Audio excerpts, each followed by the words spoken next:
dia saya buat peanut butter dengan whipped cream together. Yang savory ini untuk puff pastry dia saya letakkan spice powder dan sedikit paprika, dan kat dalam saya tumiskan hotdog, pumpkin cheese, mushroom, curry powder dan semua berbagai spices yang lain. Dan ini merupakan spice hotdog.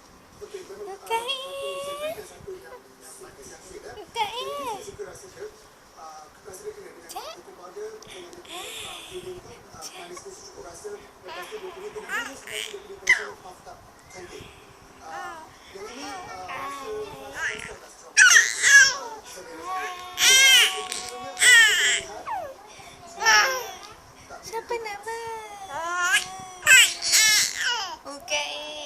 Siapa nama? Ya. Kakak selalu buat apa ke adik?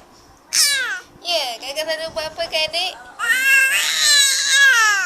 Kakak suka buat apa ke adik? Kakak pukul adik. Telinga adik. Ya. Kakak pukul adik ya. Ya, tu. Kasihan Ukail. Ya.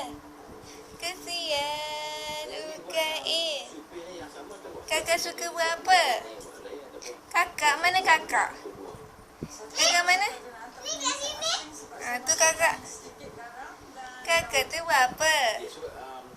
Ya. Bye. Pusing nak kamu kakak.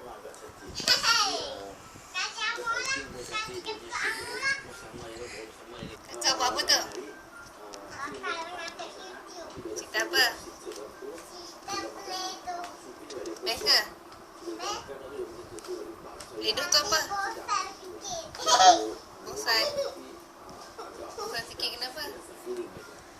Bosan sikit kenapa? Nama siapa?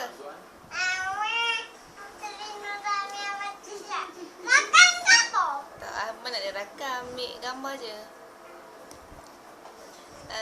Binti apa? Binti Muhammad Rizal. Oh, Bapa kerja apa je? Bapa kerja apa? Tak, cuma ni je. Cerita apa tu?